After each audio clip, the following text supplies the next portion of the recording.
Welcome to the How to Be Awesome at Your Job podcast, the show where brilliant professionals share how to sharpen the universal skills required to flourish at work. Enjoy more career fun, wins, meaning, and money with your host, Pete Makaitis.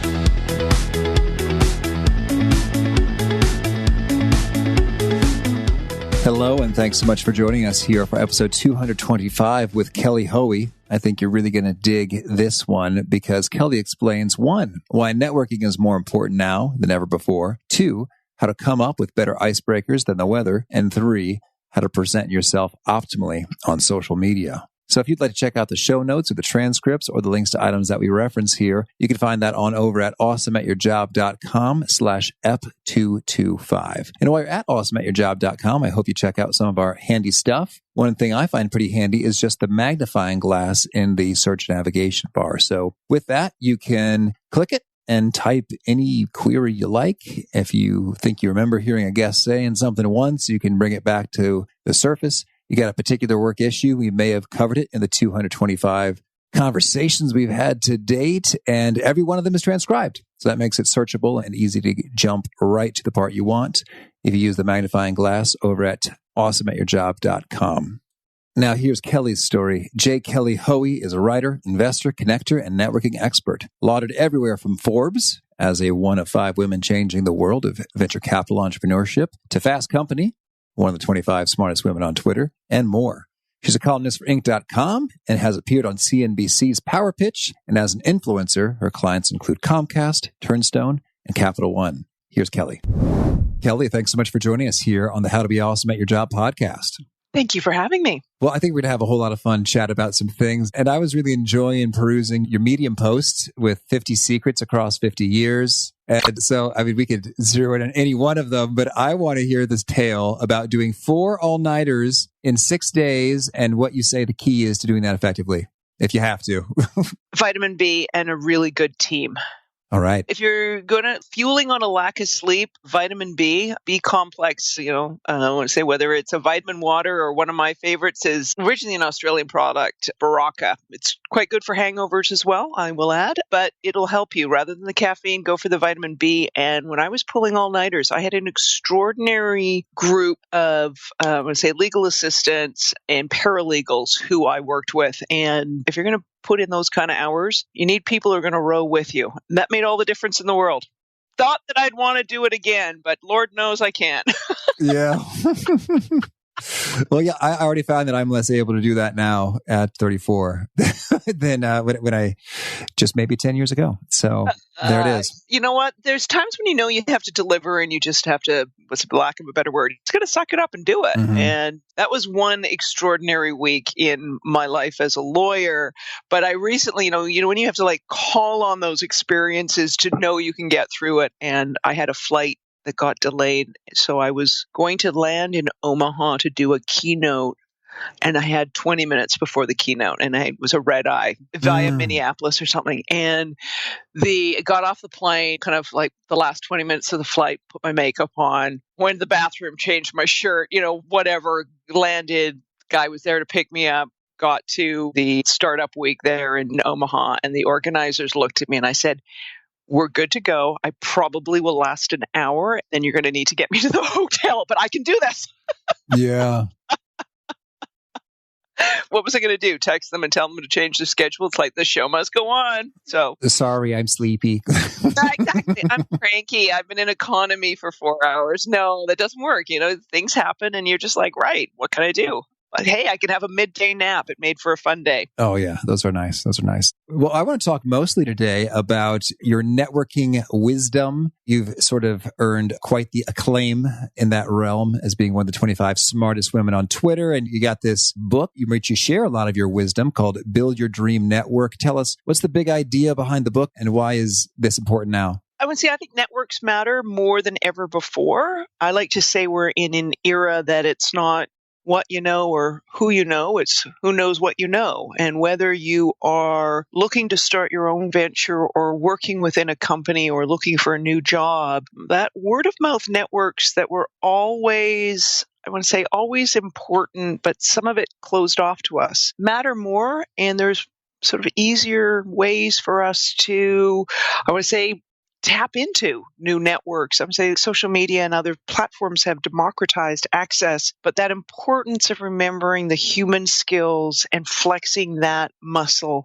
continuously. The reason for writing the book was, what's the question you're always asked? That may be your secret sauce. And for me, it was the same questions all the time on networking and how to make really valuable connections. And I can't go for endless coffee dates, just like I can't pull endless all-nighters. So putting everything in a book was the way to go. Okay, well, it's great to have that resource now available. So can you lay it on us then? What are some of the maybe top things, maybe for those who think they've got networking pretty well handled? Maybe you could shed some light on stuff in terms of what are some of the top mistakes or failings folks make when it comes to doing the building of the network? Well, I mean, the first thing is, I think the top mistake is what we think networking is. And I think most of us think of networking as an activity that we only undertake when we're in a time of need, or if we're in sales. I think people look at it as something that is a power imbalance. Like, I need something and you can give it to me. And we typically think of it as something that we have to do with strangers. So how do I make idle small talk and those kinds of things? Let's just blow that up. As I said in the book, if I could come up with a new definition, you can call it relationship building, you can call it connecting, you can call it whatever you want, call it networking, bundle all that stuff together. The reality is, in this day and age, I think everything we do when we interact with another human being is networking. So think of all the touch points you have on any point in time, whether it's your email signature line, whether you listen to this podcast and you share it with somebody else, who you greet in an elevator, how you say hello to a security guard or a doorman, how you mentor, how you follow up. You asked what the greatest networking mistake is, the failure to follow up. It's not the lousy handshake. It's not having your snappy elevator pitch. The failure to follow up is the number one networking mistake. But the first thing is to think about every single thing you do as an activity, thinking of networking as an activity. That is networking. The second thing to think about is every single activity when you're networking is with another person. So I don't care if it's a text or a tweet. You're networking with a human being. So be human and remember that. Someone asked me recently, what's the biggest secret and trick to networking? I said, don't be a jerk. It's not that hard, people. Be kind.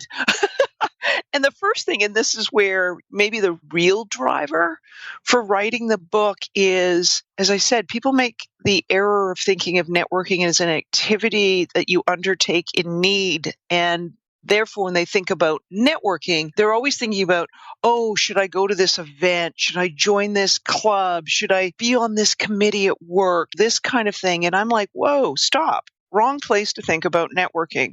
Go back to what are your goals? And if we're talking to people who have an ambition to climb the corporate ladder or switch careers or how to get higher or change functionaries in the company they're working at, like think about what your career goal is. Now, who are the people who can help you make that career goal a possibility, either the next step or an intern step, whatever it may be? Now, how do you connect with them? And part of the reason to write this book, go back to like your initial question, is there's a lot of really great networking books out there. My frustration with them reading them years ago was thinking, okay, I get all of this, but what they haven't done for someone is provide them with a roadmap. And a roadmap for me starts with a starting point. And a starting point for networking for your career starts with your career goals. What is it that you want to achieve? And we achieve things with the help of other people. Now, how do you connect effectively with them? Okay. I like that so much. It seems so simple, almost like, well, of course, that's what we should do and how we should approach it. But you're right. It's sort of like we have it inverted. Right. And when people ask you those questions, well, should I join this committee? Should I join this networking group? It's almost like this networking is happening here. Therefore, maybe I should go do that because I've heard networking is important. You say, no, time out. Let's flip the script and say, okay, well, ultimately, where do you want to go? Who can help and how do you connect? So I think this is really solid stuff. So what's on your mind? I was going to say, like, people often ask me, they said, well, what's a good icebreaker question, Kelly? And I'm like, I don't know. And they look at me blankly. I said, you got to ask yourself why you're in that room. If you've stepped into a networking activity, if you understand why you're there, you understand what the first question is you can ask someone. I don't know. Have you joined a committee because you're going to get to work with other people across the company? Have you joined a not-for-profit board because you care about that cause? Have you attended a meetup because you want to hear the speaker? Like, what's your reason for stepping into that networking venue? Then you can probably figure out what your first question is. Versus what's the icebreaker, like a generic one-size-fits-all, which like just so doesn't work for me. Well, I hear, and I do feel a little bit about the whole weather conversations, and sometimes I guess that's all you got, and so go with it. But I mean, you're right. It's so much more fun to say, "Oh, have you heard the speaker before?" I'm really excited to hear him live. It's like that's a much stronger, I think, opening connection point than, "Oh, it's getting chilly, huh?" Yeah, exactly. Or to be able to say, "This is my first time attending one of these meetings. How about you?" And then when the person says, "No, I've been a lifelong member," well, tell me what keeps you coming back. Like something where you're sharing with that other person and understand why they're there. And to be able to say, "Hey, this is my first time. I've heard a lot of really great things about, or I'm excited to join this committee. Here's the reason why I wanted to join.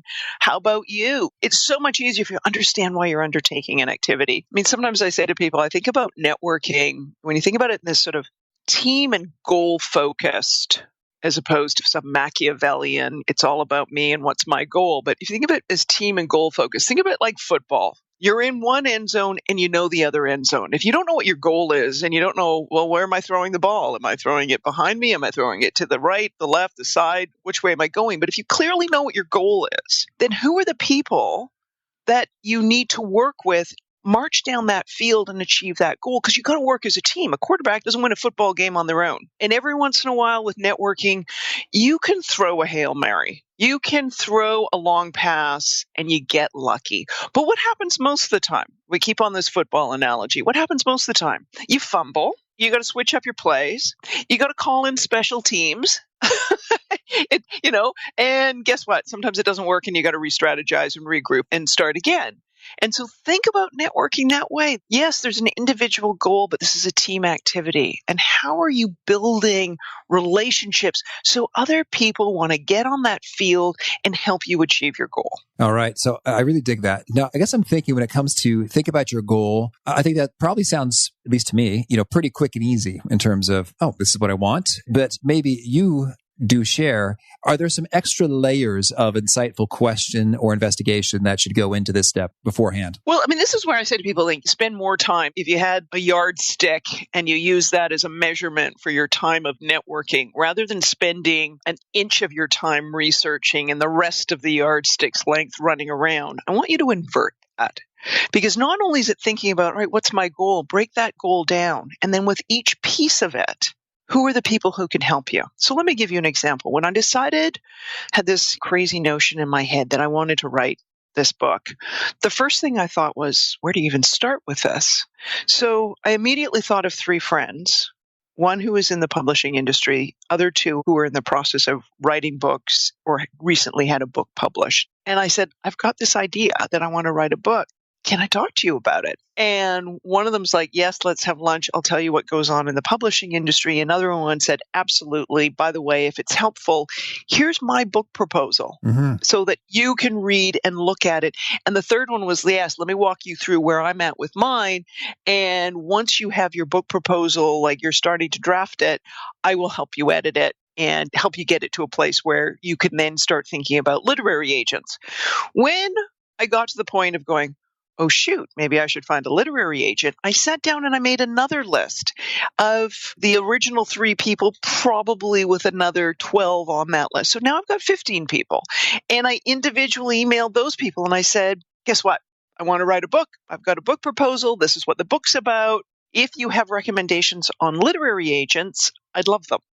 And people got back to me. And from there, one in particular I'm thinking of, one friend was like, I think I have someone who would be a great literary agent. This is what I need you to give me so I can reach out to her. If this literary agent is interested, she'll let you know. So that's, that other thing, that double-blind introduction, not just dumping me in someone's inbox saying, oh, Kelly's fabulous, you should get her book. So based on personal recommendations, then I had, insight into literary agents. You know what? I'll stop there, because if my friends had come back and said, well, here's some names, whatever, or if my friends had come back and said, we don't know of anyone, Yeah. here's maybe some ways to find them, then I would have been like, okay, let me jump on the internet. Let me search around. Let me see who's done this type of genre. Let me go and look at this. But fortunately, I had the good luck of having some people in my network who had written books and had some recommendations. So then I got the meeting with the literary agent, but then sort of fast forward, all right, the book's going to be coming out. I need a publicist. Mm-hmm. And the same thing again. I'm not posting on my Facebook page, hey, all of my network, I want to write a book. Can anyone help me? Like, that's not helpful to anybody. Like, you're either going to get a bunch of people doing a happy face or some likes or, yay, good for you, or something, versus saying, my big goal is to write a book. Now, let's break this down into the sub goals, like every yard of a football field. Like, all right, how can I get that first down? How do you break it down in pieces and then get really hyper specific? We'll keep on the sport analogy. Think of like a target, like with darts, right? Go for the bullseye of telling people specifically what you're looking for, because then they have a radius of how to help you. So take the example of looking for a job. Right. Hey, I'm looking for a job.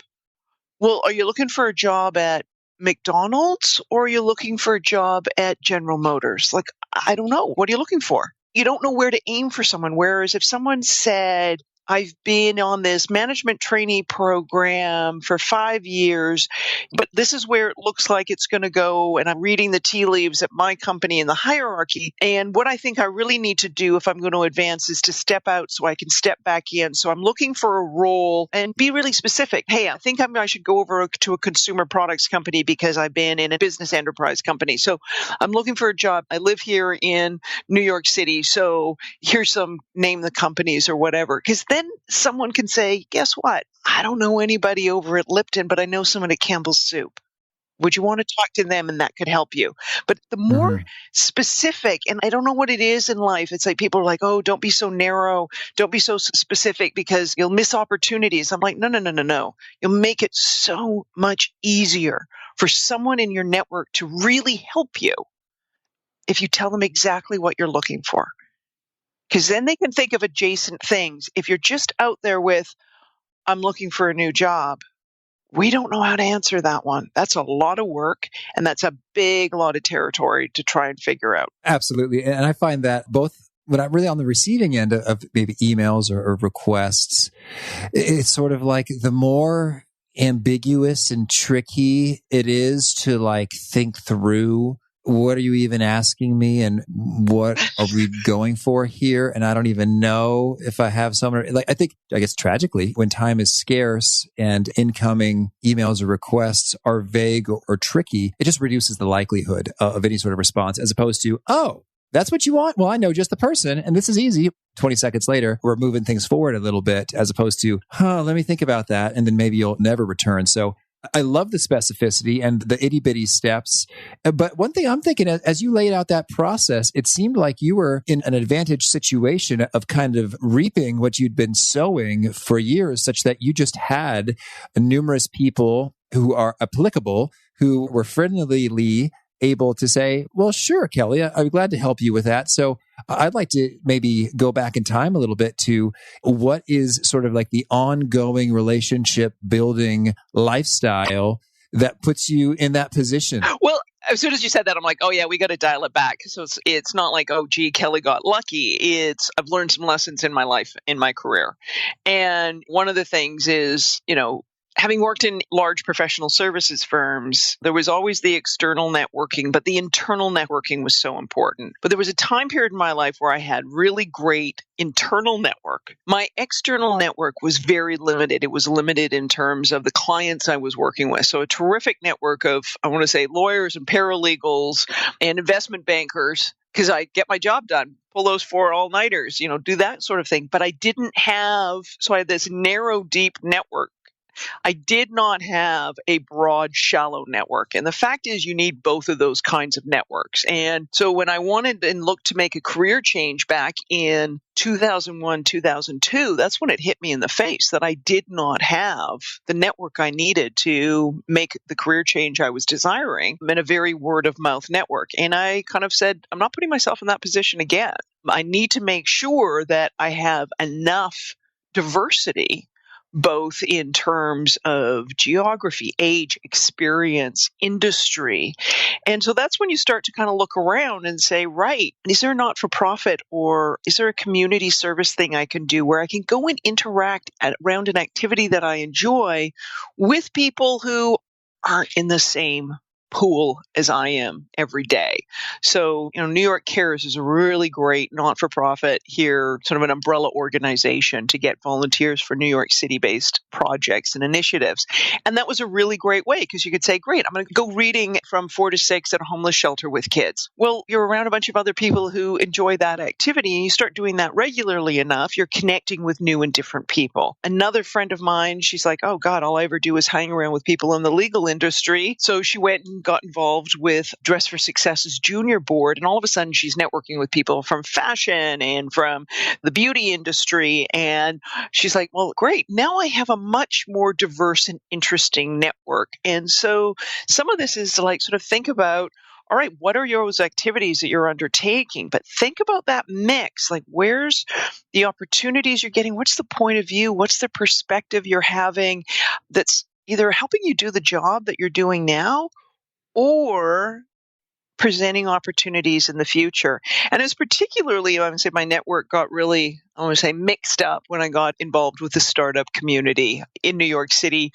and having been the first president of a global business women's network that at the time was known as 85 Broads, and the diversity of people who have moved in and out of big corporate Wall Street, professional services, who are now doing entrepreneurship, or they're in school and they're looking at their career. And as soon as I was in a network that was really diverse that way, that's when sort of things spread apart and enabled me to sort of sit back now and figure out, all right, who within that network do I tap and seek out guidance from, which, as I sort of say to people, do that audit of your network and do that audit of how you're spending your time so that you can create that really, broad, diverse network. Excellent. And I think that I have to ask you some questions about some cool digital approaches, tactics, LinkedIn goodness.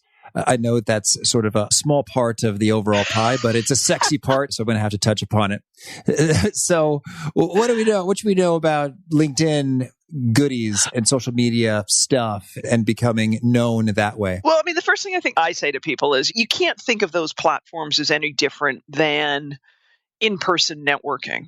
And for anyone who's sort of hesitating on thinking about, all right, how do I use these things? Think of them as a physical room because we're networking with other people. So I always think of LinkedIn as the office and put my suit back on and grab the briefcase and step into that room. And that's where I'm like, okay, how you're presenting your expertise there. We'll use an example. Say someone's sharing what they do at work. Maybe they're sharing a promotion. Think about how you talk to peers and colleagues, people within your industry. Think about how you share that knowledge if you were standing with them at the same conference. That to me is how you present yourself on LinkedIn. I want to know someone's expertise. I maybe want to know what they're involved with in the community. I sure don't want to see an LOL, and I don't want to know what you ate for breakfast. That's not the context for that. Now flip over to Facebook. For me, that's always been more friends and family. And I think for a lot of people who are career in working in a company as opposed to owning your own business, that's probably more of along the lines of ways you think about it. Now, say you got a promotion. How do you explain a promotion and share a promotion with work colleagues, right? Think about how you talk about it. Now, think about how you share a promotion with your family around the Thanksgiving table. it's still you, but the language and the expression is different. So that's why I'm sort of like, think of yourself when you step on those platforms like you're in that physical room with the people who are there, because then I think you can start seeing, oh, how do I share myself? How do I show who I am? How do I show how I am human and really can engage people in the right way? And then for me, as I always say, Twitter is the cocktail party. So staying on that notion of a promotion, how do you share it when you walk into either a Starbucks or a pub with your friends and share what's going on? It'll vary by personality. But right now, I'm imagining some rowdy folks standing on a table. You know what? Sometimes you do that with people, but that's why I would say Twitter for me is a great cocktail party. And if you go in and you're a great listener, that's the biggest part of, I want to say, making a human connection is listening and seeing and hearing the other person. That's all we ever want to do is we want to be heard. We want to be seen, and seen not in a Kardashian way, but like, hey, I'm not ignoring you. You're another person. I'm interested in what you have to say. That kind of way of being seen. So Twitter is this great cocktail party that if you go in and listen, think about it. Access has been democratized. We can walk into and engage in conversations with people it was otherwise closed off to us. I mean, you can use the extreme example now of the office of the president. Before President Obama, think about how you got communications from the White House. If you weren't in the press corps, if you weren't getting something on official letterhead and an invitation to the White House, if you weren't standing there along a parade route and got lucky, your direct line of communication to the office of the president was very slim. Now, guess what? It's been democratized. And you could say that for CEOs. We can get off the office of the president, controversial stuff, but it's a really good example. But you think about it with celebrities, you think about it with CEOs, you think about it like one of my friends, and I say friends, we became friends because of having conversations around corporate governance issues on Twitter. And there was a group of us, we aggregated around a hashtag CorpGov. We would seem to be retweeting and sharing similar information. So that led to a direct message that said we should chat sometime. We clearly have some of the same interests. Our first face-to-face meeting was over Skype. And then, boom, Lucy was in New York a few years ago, and I get this email that said, hey, come and meet. A bunch of us are getting together for dinner. Met in Midtown, and lo and behold, of the 8 people at the table, only 2 had met face-to-face before. The rest of us, it was all based on relationships that had started with this person on Twitter. That's good. That's good. Thank you. But the part of all this, I'm like, I could probably do a timeline. I'm thinking of a timeline now with one friend of mine who has become an incredible mentor through this author journey. And I think the first time I started to follow and then tweet or retweet and see author Tom Peters, who is the co-author of In Search of Excellence, that was in 2010. And late last year, Tom tweeted and said, by the way, I pre-ordered your book.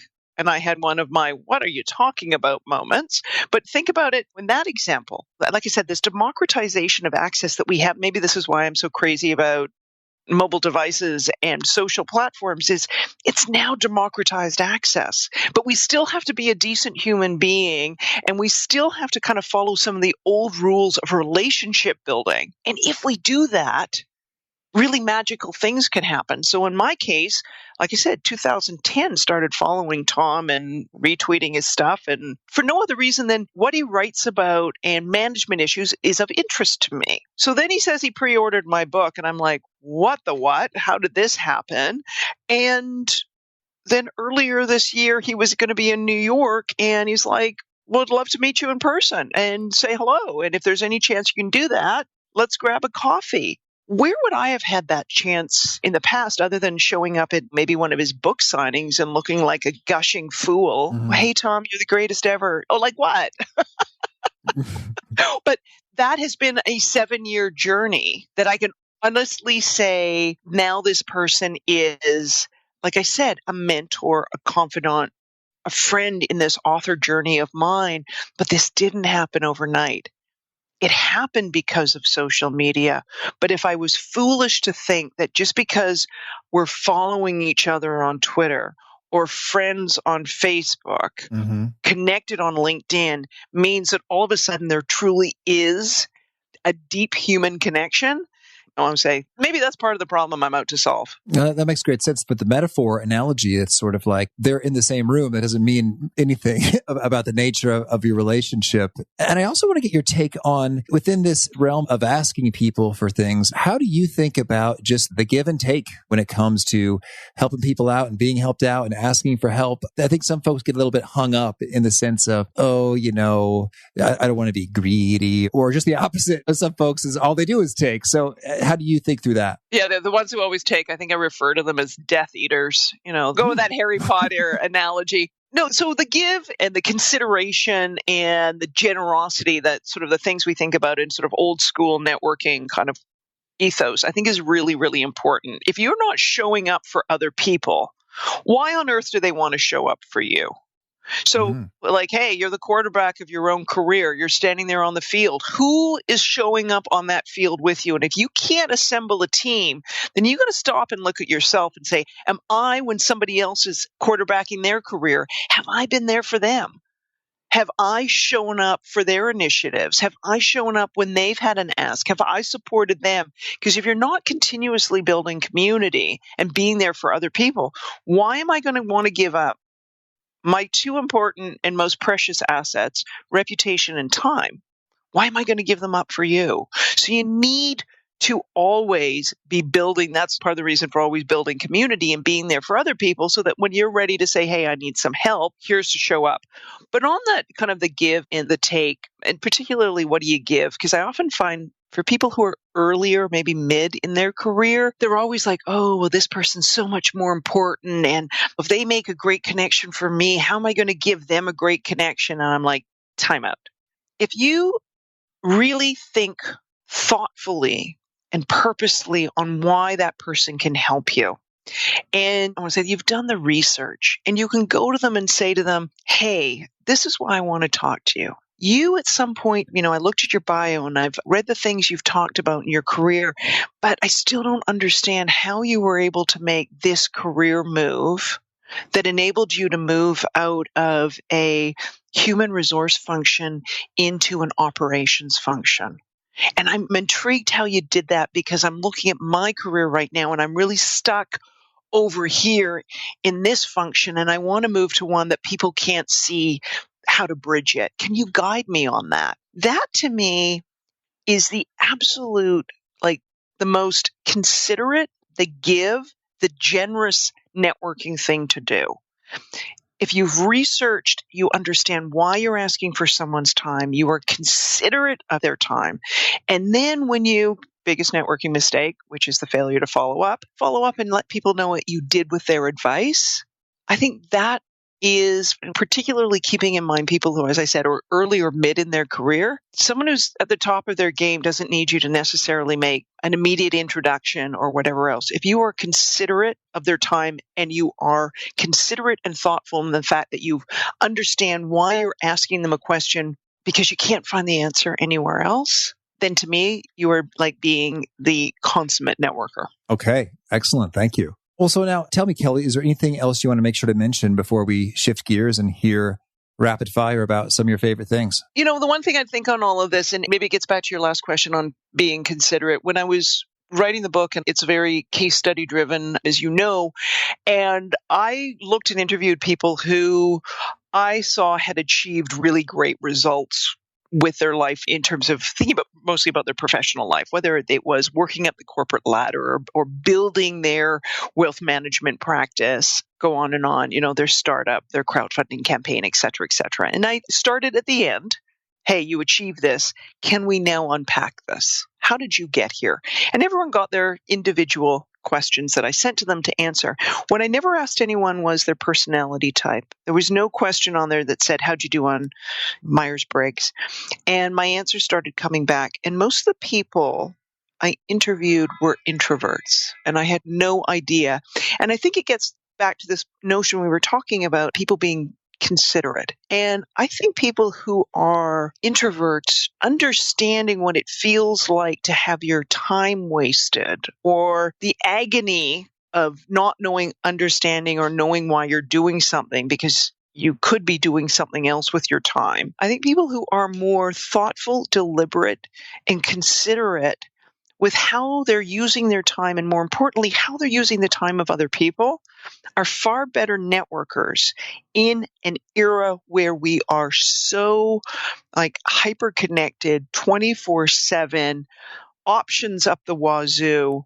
I think the more clarity you can have on why you're undertaking activities and why you're asking for somebody else's time, that's what's going to propel you ahead and get you through all this noise. Oh, excellent. Thank you.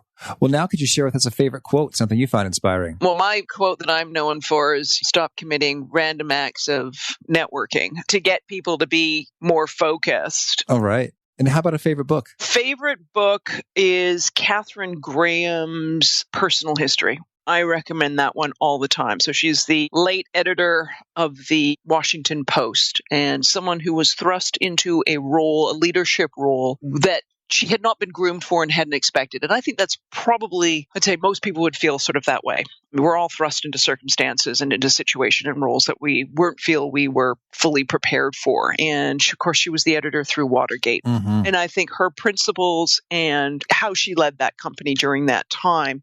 And as people know, one of my biggest crushes is on Warren Buffett. And the reason Warren hasn't written his memoir, as he has said, my friend, the late, great Kate Graham, wrote hers, and it has been said. Thank you. And how about a favorite nugget that you share that really seems to connect or resonate? Maybe it is the not committing random acts of networking, or is there something else that seems to really get folks kind of Kindle book highlighting, retweeting, etc.? A story I share, it was an event. You know what? I say one of those typical networking events that people try and avoid. And it was a breakfast at the 21 Club. And the editor-in-chief of Harper's Bazaar was asked, Glenda Bailey was asked, what her greatest career achievement was. And, you could think of someone talking about circulation numbers or whatever, finding a supermodel or discovering the next great designer. Instead, she told a story of realizing that she had mentored an incredible number of other people to success. And what had happened was she went back to London Fashion Week and the way they organized those runway shows at the time. Editors-in-chief got the front row, not Kardashians or celebrities. Mm-hmm. And the editors-in-chief of British and European magazines sat on one side of the runway. And for the first time in her career, a very lengthy career, first time in her career, she's on the other side of the runway. And she looked across the runway, and as she told the story, she said, I recognized one of my former colleagues. So she waved, and she's thinking that she's waving at one person. And instead what happens is the entire front row waved back. Mm. And that's when it had hit her that she had mentored every single one of these editors-in-chief. And I tell people that story because when I think about networking and I think about careers, I want your listeners to sit and imagine themselves looking across the runway at their career. When you wave, looking ahead, when you wave back at your career, what is coming back at you? And I think of my first career as a lawyer, deal toys and prospectuses don't do a lot of waving. Mm-hmm. Former clients, former colleagues, the mail room that helped you get your FedEx, hold the FedEx guy another 5 minutes so you could finish your document. Those are the people who are going to wave back at me. The intern, the person that you mentored one summer, the colleague you worked on a community service event with.